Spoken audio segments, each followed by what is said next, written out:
இருசக்கர வாகனங்கள் சாலையை குறுக்கே கடத்தல்.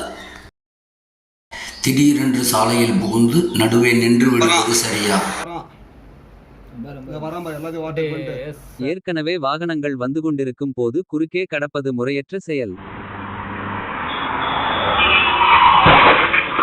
நாம் மட்டும் தான் சாலையில் என்ற அறியாமை நினைப்பில் வாகனங்களை சாலையின் குறுக்கே இயக்குவது தவறு.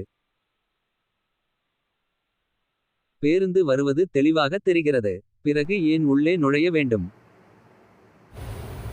ஏற்கனவே அச்சாலையில் வரும் வாகனங்களை நின்று கவனித்து பாதுகாப்பை உறுதி செய்து அதன் பின் கடந்து செல்ல வேண்டும். இருசக்கர வாகன ஓட்டிகள் கவனத்திற்கு. எந்த வாகனமும் புறப்பட்டவுடன் 60 கிலோமீட்டர் வேகத்திற்கு செல்லாது. ஏற்கனவே அச்சாலையில் வந்து கொண்டிருக்கும் வாகனங்கள் திடீரென்று நிற்க முடியாது. ஏற்கனவே அச்சாலையை பயன்படுத்திக் கொண்டிருக்கும் ஓட்டுநர்களுக்கு இடையூறின்றி உங்களது ஓட்டும் செயல்பாடுகள் இருக்கட்டும். வாழ்க்கை வாழ்வதற்கே நின்று இரண்டு பக்கமும் கவனித்து வாகனங்கள் ஏதும் வரவில்லை என்றால் சாலையை கடந்து செல்லுங்கள். சாலையில் சில மணித்துளிகள் பொறுமை என்பது உங்களது உடல், பொருள், ஆவி அனைத்தையும் காக்கும். வாழ்க சாலை பாதுகாப்புடன்.